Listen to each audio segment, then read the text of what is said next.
पहिली 2-2.5 महिने तर कोर्टाचा स्टे होता. त्याच्यानंतर ही भरतीची प्रक्रिया सुरू ज्यावेळेला झाली त्यावेळेला जिल्हा परिषदेच्या आता आम्ही शैक्षणिक धोरण असं ठेवलं आहे की शिक्षक म्हणजे काही शासकीय नोकर नाही की ज्यांना ठराविक वेळेला त्यांची बदली झालीच पाहिजे. तुम्ही जर एका स्कूलवर कॉन्सन्ट्रेट केलं तर तुम्ही क्वालिटी एज्युकेशन देऊ शकता. आणि त्याच्यामुळे आम्ही महाराष्ट्रातल्या सर्व टीचर्सना त्यांचा चॉईस देऊन त्या ठिकाणी पोस्टिंग देतो आहे. आणि ज्या रिक्त जागा राहतात त्याच्यामध्ये या तरुण मुलांना आम्ही संधी देतो आहे.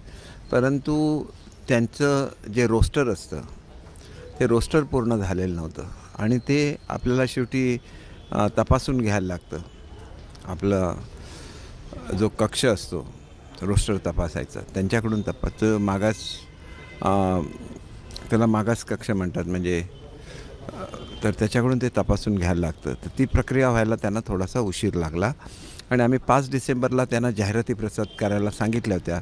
पण ही जी काही समुपदेशांची कारवाई आहे त्याला त्यांनी 10-12 दिवस अधिक घेतले आणि त्यांनी तशी रिक्वेस्ट केली आणि ती मान्य केली. कारण कुठेही शेवटी एकदा सगळ्या सिस्टम बसवल्या की शिक्षण खात्याचा कारभार शिक्षण खात्यामध्ये खूप बॅकलॉग होता.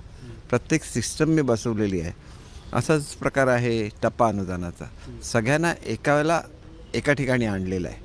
तसंच स्कूल एज्युकेशनच्या बाबतीतसुद्धा ही शिस्त जोपर्यंत आपण आणणार नाही तोपर्यंत मुलांना आपण डिलिव्हर करू शकणार नाही, क्वालिटी एज्युकेशन देऊ शकणार नाही. आणि त्याच्यामुळे लवकरच भरती होईल. थोडासा पेशन्स ठेवला पाहिजे. आता एक 8-10 दिवसाचीच गोष्ट आहे, होऊन जाईल. 18 तारीखला तर त्यांचं समुपदेशन पूर्ण होतं आहे आणि त्याच्यानंतर 2 दिवसात त्यांच्या जाहिराती यायला सुरुवात होईल प्रत्येक जिल्ह्याच्या.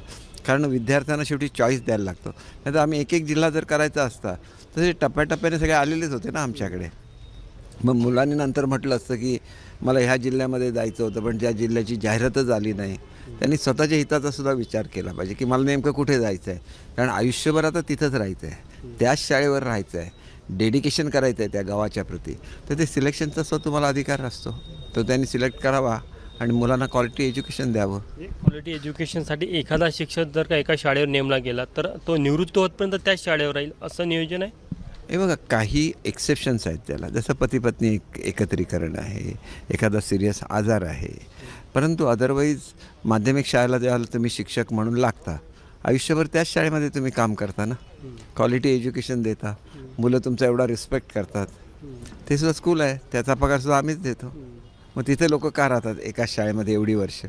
जिल्हा परिषद शाळेसाठी आता असं आपण धोरण आणत आहे की एका शाळेवर एकच शिक्षक. ऑलरेडी आम्ही आणलेलं आहे. एकच शिक्षक असं नाही, शिक्षकांनी आपलं चॉईस करायचा आणि नंतर मग त्यांची बदली नाही. बदलीची एक टांगती तलवार असते शिक्षकांवर, ती आम्ही दूर करतो आहे. आणखी एक महत्त्वाचा विषय की शिक्षकांना शिक्षण व्यतिरिक्त इतरक्त कामाचा खूप जास्त ताण आहे आणि शिक्षकांनी मोर्चा देखील काढलेला होता. हे आम्ही सर्क्युलर काढलेलं आहे की आमच्या सचिवांना विचारल्याशिवाय कुठलंही काम देता येणार नाही. पण शालेय शिक्षणाच्या कामालासुद्धा जर अशालेय काम म्हटलं तर ते मात्र होणार नाही. कारण भारतामध्ये सगळीकडे आपण जे आता ड्रॉपआउट स्टुडंटची मोहीम काढली अख्ख्या भारतामध्ये सुरू आहे, फक्त महाराष्ट्रामध्ये नाही. मग अशा प्रसंगी थोडीशी अडचण आमच्या सरकारची सुद्धा निर्माण होते. आम्हाला शेवटी we are answerable to central government as वेल.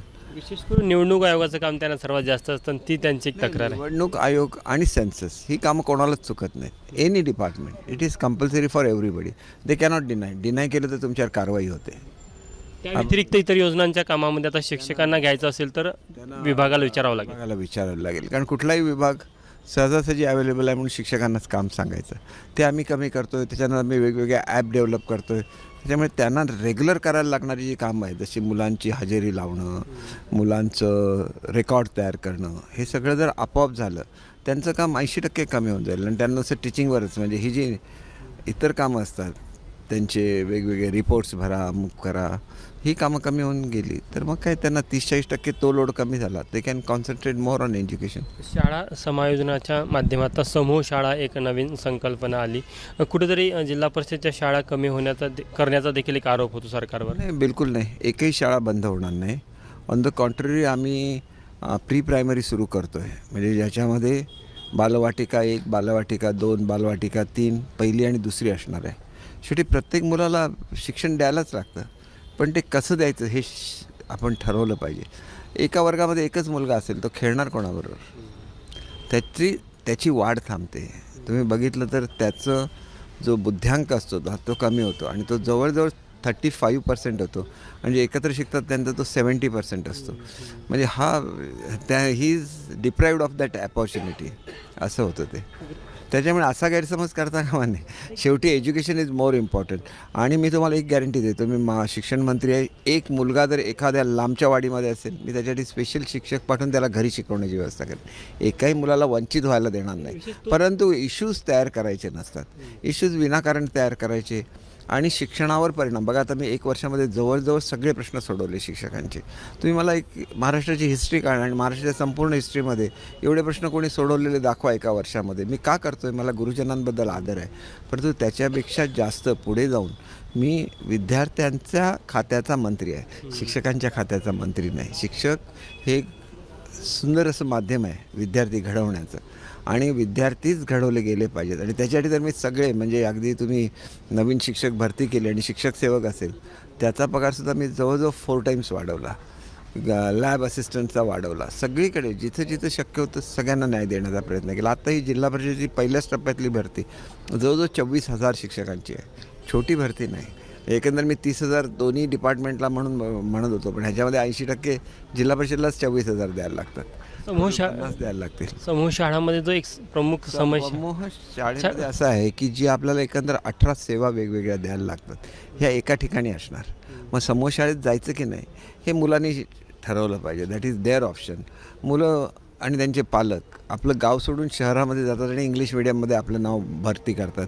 25,000पासून 2-2 लाखापर्यंतच्या फीज देतात. इथं तर आम्ही सगळं मोफत देतो आहे. पण ते क्वालिटी असेल तर मुलंसुद्धा इथं थांबतील आणि म्हणून सेमी इंग्लिशच्या स्कूल्स काही द्यायच्या वगैरे असा आम्ही विचार करतो आहे. ट्रॅव्हलिंग एक मोठा इश्यू असणार आहे ग्रामीण भागात. ट्रॅव्हलिंग 100% आम्ही देणार आहोत. प्रत्येक ज्या मुलाला ह्याच्यामध्ये जायचं असेल समूह शाळेमध्ये त्याच्यासाठी आम्ही ट्रॅव्हलिंगची व्यवस्था करणार.